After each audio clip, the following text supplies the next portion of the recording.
Hey, welcome to anybody tuning in or watching this later. This is just, people are always asking, and it's a good question. With all the bajillion dynamic EQs out there, or all the EQs out there, why bother with this EQ?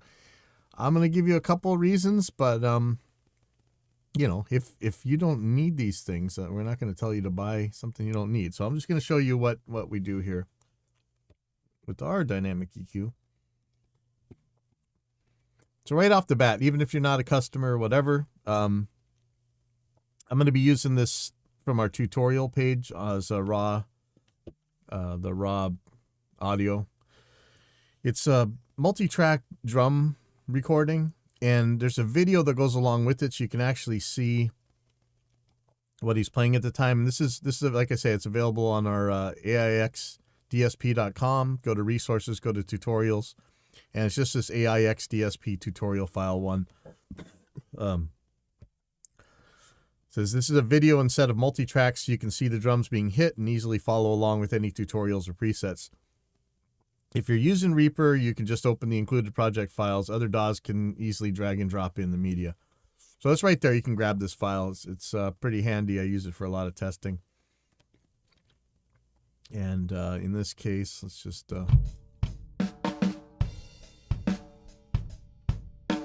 So you see, they got this video.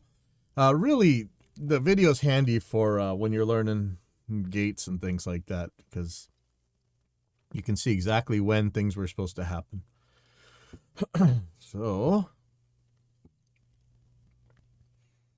first of all, I'm gonna go to this little tester here. So using this EQ curve analyzer. It's like a phase checker and some other stuff. So. Can look at the response down here in this curve analyzer. Yeah, I'm going to go a little bit smaller here. Okay. So, first of all, with nothing happening, there's no phase issue, right? So let me turn this on. The steeper, the more you push it, the more the phase gets goofy. You're looking at like 45, 43 degrees here. Let's steepen it. The actual cue doesn't seem to have too much effect on it. So this seems to... Some of these you're going to see a different way. Maybe it'll be less phasiness. We're going to have some more options later on as well. So let's see... Right now, if I put this on an oscilloscope, you will see the phase moving around a little bit. It's not too bad. 30 degrees. I know any phase can be extremely problematic for some people, but or depending on what you're doing, it can just be extremely problematic. Period. But in this case, I don't think it's too bad. I want to show you something else. Take a look at this curve as I move it. Watch the curve analyzer. In fact, let's just let me put it on a re-EQ. And a lot of them are going to be like this. So when I move this, actually, let me turn off dynamic EQ. Sorry. When I move this over towards the edge, see what's happening? Is a little EQ cramping going on.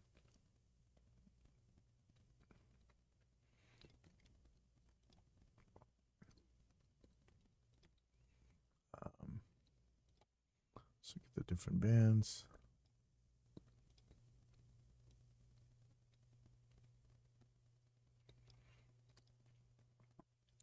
And Alt-2. Not sure where the deprecated, I thought we had a deprecated one. Anyhow. So you take a look at dynamic EQ, sorry, and notice that this is a completely decramped EQ, right? It may not be as big a deal anymore, and some people actually like the cramped EQ. We may actually have a switch to bring that back for certain things, but in general, I think you're going to have a smoother experience with the decramped EQ. So that's that part of it. Go back to 0 here. Now this will do exactly what you expect with the dynamic EQ. Let's just go through some of the stuff here. I'm gonna put it on the snare drum. Let's just loop a little section here.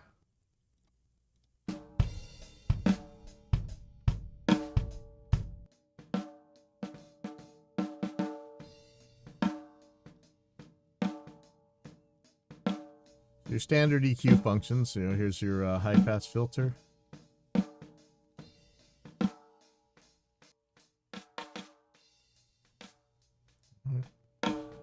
Doing what it should do. Different steepnesses, and this again, you're going to see the phase change a lot depending on how this goes. Let's look at that real quick. Sorry, I'm gonna go back to this this file here. Look at this curve analyzer again. And here's the high pass filter. Move the frequency where you can see it. So as it gets steeper and steeper, the phase starts getting pretty extreme, right? It's not completely flipped yet, but you know, as long as there's no constructive interference going on, as long as it's destructive, I think it's just even more isolation. But, you know, it'd be nice not to have that, but we live in the real world, and linear phase filters can have their own sets of problems, but it's coming. We're gonna add some different types here, but I'm gonna steepen this filter up. Here's your two pole, sorry. Now, we're getting near that 180 degree mark, right? This is completely out of phase when pretty far down though. But I mean, when you're within the octaves that you're messing with, you can still get pretty far out. And so let's go to 24, and you notice this is far more immediate, but it's not as much worse as you could think. Then again, sometimes these curves may fool you the way they look a little bit. So let's see, is there a way to do a linear versus log? I'm not sure on this one. Perhaps not. Oh, yeah, right here. Okay, so let's look at it in linear.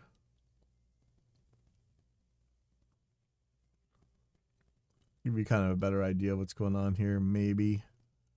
Here's 12. And here's 6.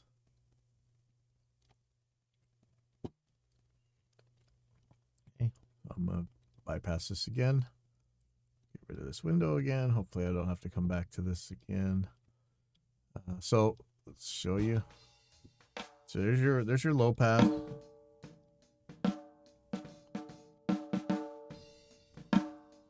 Your high pass, or sorry, that was your high pass. Here's your low pass. This thing is backwards. Why are you backwards?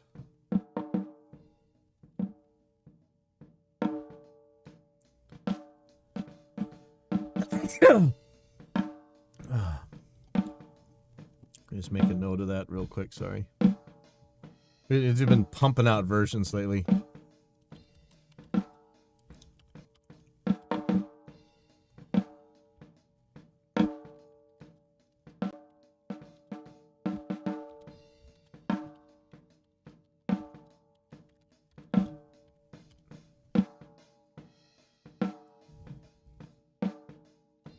So yeah, this version came out on April 28th. Make sure it's the right one. 2.0.1.3. Okay. So yeah, it looks like the high pass and low pass are reversed, right? This is the high pass. Wait a second. Yeah, this is the low pass, and this is the high pass. So these things are backwards. But we'll fix that. Don't worry about that. So there's your regular regular high and low pass filters. But again, it's just an EQ, right? It's not really...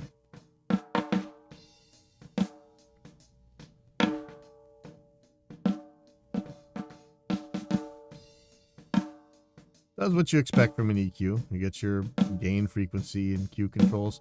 And if you want, you can make it a low shelf, or you can make it a high shelf. And again, you get your switch, your filter steepness.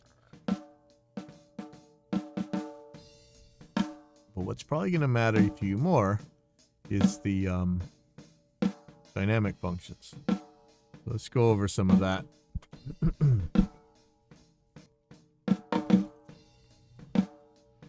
So first of all, you got your choice between a compressor, downward expander, or an upward expander. So let's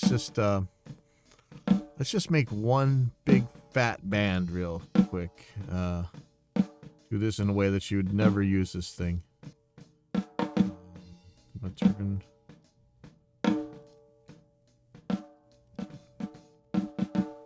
Just gonna have band 6 on. Oops, this. Change that actually.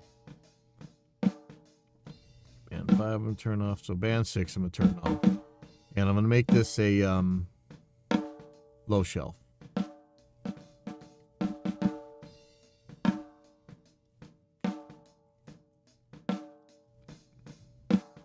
No gain, so you can see what it would be affecting if it was on.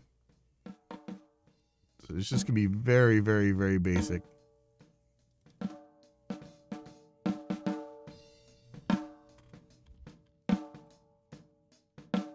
See that? Alrighty, Dave's saying he'll have an update to fix that label mix-up. That's all right. No big deal. So let's just look at the compressor. This is going to do what you expect it to do. If it's on. Alright. For a lot of these dynamic multiband dynamic devices, they don't have a full featured set of controls. I keep seeing this where they have like maybe a limiter or whatever. In fact, some of our own stuff has something like that. But in this case, you have your attack. You have your regular attack control. You have your regular release control. You got a hold control, which back in the day I used to always ask for, hey, can we have a hold control in this compressor? And they say, what are you doing? That's for MIDI. You wouldn't use that in audio, This is yet another I told you so, and I love pointing these out. I know how much you guys hate when I point out the I told you so's, but this wasn't I told you so. I like having a hold control. There's a lot you can do with it.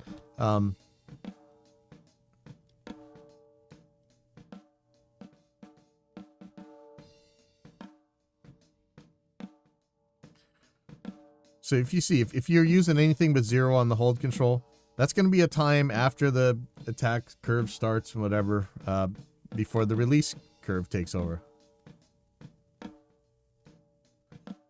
So if you really, really, really have something that you have to keep open or keep closed for a long time, there you go. That hold control is going to help you. You also have an RMS window size, so if you really want, and we really could do if you really, really wanted here, just clip it. But in this case, I'm clipping everything but the very highest frequencies, which can keep from making that weird spitty sound, right?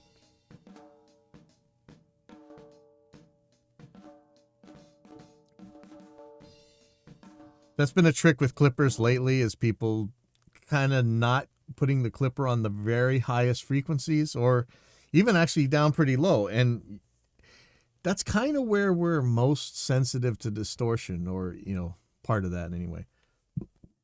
So that's a handy way to use a clipper, is just, put it on peak, put everything to 0, and take the filter out of the places where you're going to hear it the nastiest. If you don't want to hear it, if you just want to clip it, or you could do it the other way with the high shelf or whatever. But let's look a little further here. you have a downward expander and an upward expander. A lot of times you only have one of these, if you have this at all. And usually when you do have these, you don't have a full set of controls. So let's look at the upward expander first. And guys, be careful with this, with your volume when you're doing some of this stuff, right?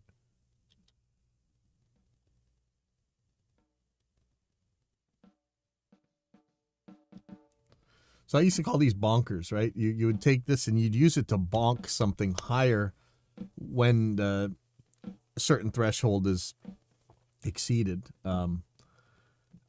Sometimes you use this to do kind of more attack on a distorted electric guitar. And again, this has the full complement of controls here: your attack control, your hold control.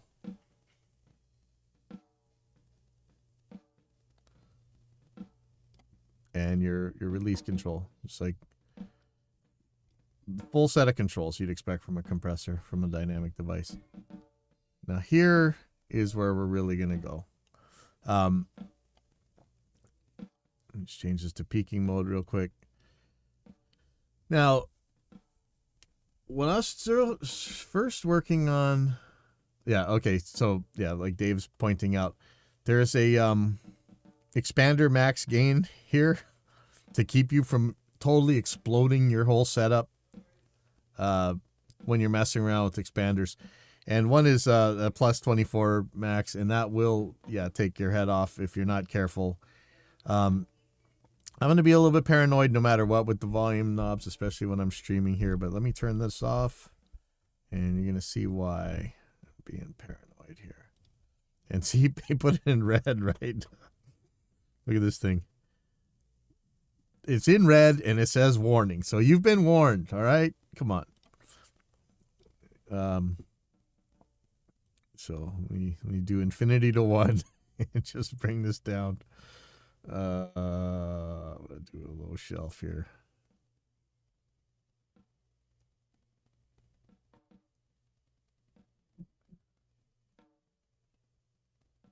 Now this should be blasting out of the universe, but it's not. So not sure if that setting is gone weird.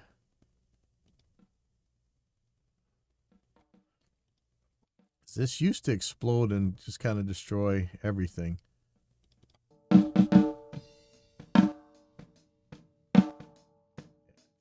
Might have gotten broken.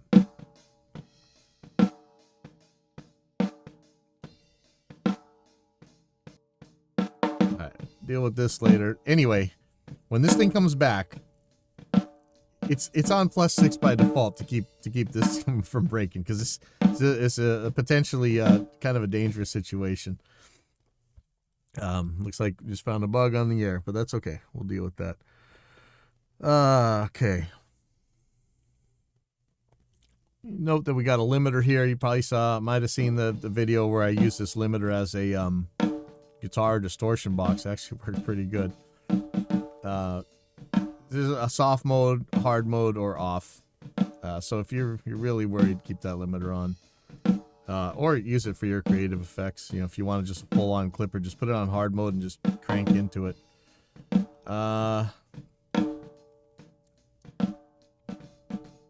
Let's show you the downward expander now. The downward expanders can act more like a noise gate. And this is the one that a lot of them don't seem to have when this is expander time. So let me get this so that it triggers.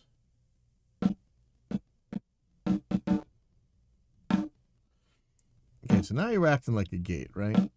Good. So let me bring your attention here to the keyless in here. So you have a choice for the detector source. It's going to be either the band that you're on, so however you have this EQ set, the input, which would be the entire input spectrum, or a sidechain, which you could bring in externally. I could have like a kick drum telling the snare drum to shut up whenever the kick drum's hitting or whatever, you know, doing something like that. But in this case, look at input and look at the key listen. And let's just say that what I really want this thing to act on is whatever tells me the most about how hard is the snare being hit. And that is going to tell it when to open, how long to stay open, and how much to open. So I'll loop a little section again. I'm going to take a look at what the snare looks like. Here's the resonant frequency here, your big peaks in the snare. Seems to be two of them. One at about 150 hertz maybe. And one is like 240. Kind of typical snare stuff, right? So I'm going to take this look ahead as if you want it to open earlier. Of course, it's going to cause latency. That's up to you. But it can make your attack mode much more effective for doing certain crazy stuff. We're going to move the high pass filter for the detector up here. And not getting what I expect in this key. Listen, we got a bunch of broken stuff right now. This may not be the best time to. You can hear this. Oh shoot! I'm messing with the wrong thing. Sorry. There we go. Sorry. Woo! Like, oh man, here's some more bugs. But so I'm just gonna focus in on this little chunk.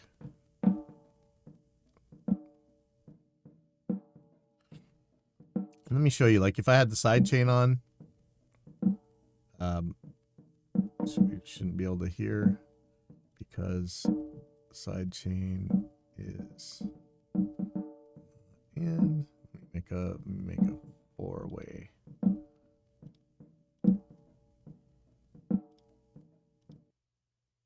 Right. So here's what the side chain should be. It should be nothing. That's because 3 and 4 are the sidechain inputs right here by default in Reaper. Of course, I'd have to have 4 track channels. If I chose band, you see that this detector is jumping right to the how we have this band set, right? But I'm going to do input because I just want to get this part. Now, the kick might be opening this a little bit too much, but it's probably okay. Could maybe use some steeper filters.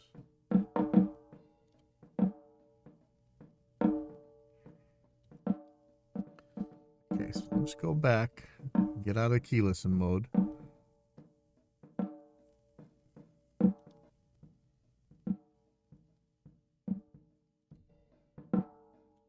What I'm going to do here, I'm going to set this to high shelf, and I want the frequency. What I'm going to leave ungated is the low end of the snare sound. This is very much like multiband gate. When I was going to make multiband gate the first time, long ago, oops, we just go with our plugin. One of the things was, do we want one signal controlling the entire thing, or do we want each band to have its own threshold? And we could add offsets or something like that to multiband gate, and we may. But this is the other way of doing things, where each band has its own threshold going on, and you could set each band completely independently. I don't really, for the most part with multiband gate, that doesn't seem to be how we would normally use it, so that's why it has the mode it has right now. What in the world just happened? I don't know. Wow. That was a bizarre. That's some kind of new Reaper function that I don't know. Sorry. Let me see where my effects window's gone to. Okay. Here's you guys again. So in this case, we're going to have different thresholds for each thing, but I'm just going to use it really on the high end here. And I'm going to just, the classic problem of those cymbals in the snare, just going to use it up there in downward expansion mode, and that's what I'm going to get rid of. So if this thing was all the way off, here's what you're getting. Getting a bunch of cymbals and stuff. And if it was all the way closed, We're just hearing the kick and the snare, right? And I could actually put another band on to get rid of that kick. So there's two things you want to think about with this frequency. What frequencies do you want to hear longer? Like the low end of the snare that's not going to make any trouble, versus the high end where you only need it for the split second, and then you can get rid of that so you get the hi-hat and the cymbals out of there. You could move this frequency around. You could make more bands than this. I'm just going to make this real simple, though.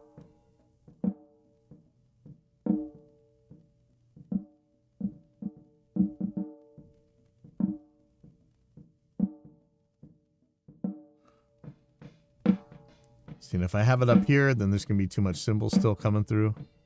And we could make this a lot steeper, but again, you know, we're going to maybe have some phase issues.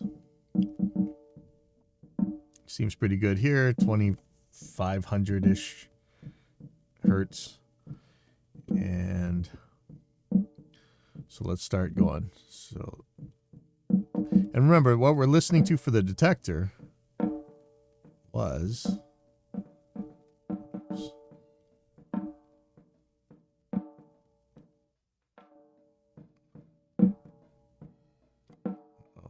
Why did I lose my detector and filter lines? Well, that's unfortunate.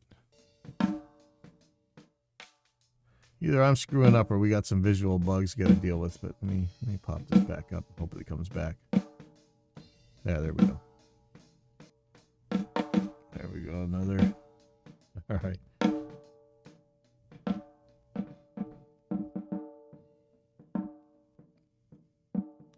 So really, I just want this low frequency stuff opening it up. It could be the kick, but I'm not so worried about that right now.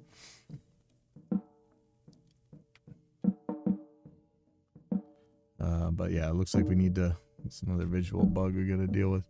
All right, so let me get out of the key listen mode. And so just going to tune it so that the cymbals go away when this thing gets...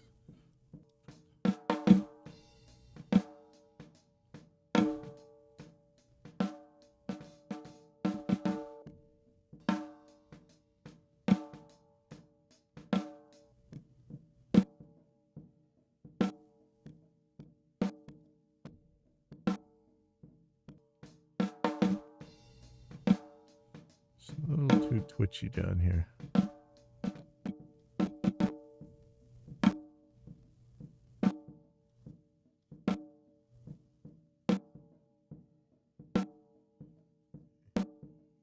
Hold it open for just a little bit.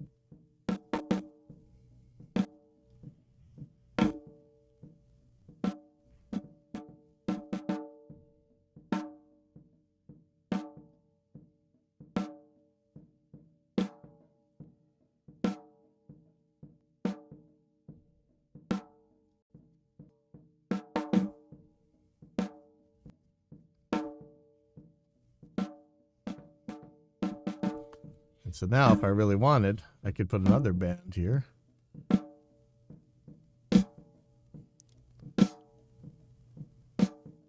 And so now I can, not that you're going to do it this way, but let's just be extreme here. I'm boosting the hell out of this high end. Watch what happens when I turn this gate off. I just made this big, spitty, gross cymbal booster, right? But with this downward expander on. So let's put this in context.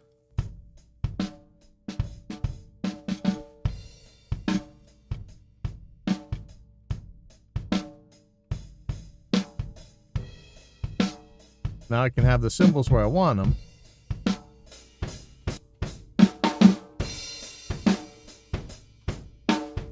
Really mostly coming from the overheads. Turn off the hi-hat stuff. Come on.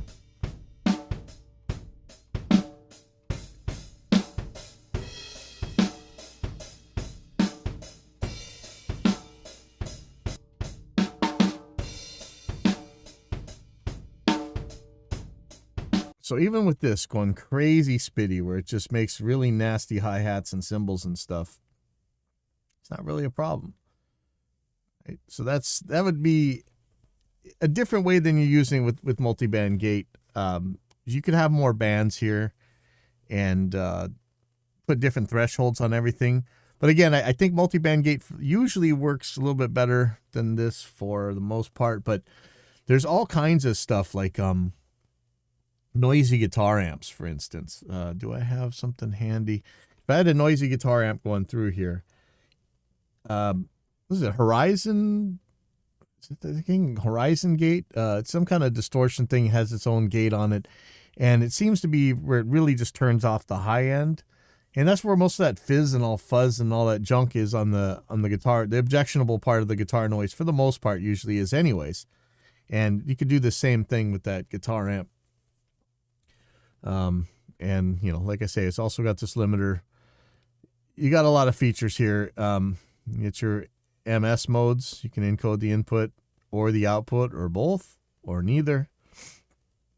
There's FU Glenn mode. You know, there's an old Glenn Fricker video where he's showing how to make a gate by using a compressor, and all our Dynamics plugins have this thing. So that's why we want to use DynamicEQ. I'm going to fix a couple bugs that got exposed on this one. So anyway, I'll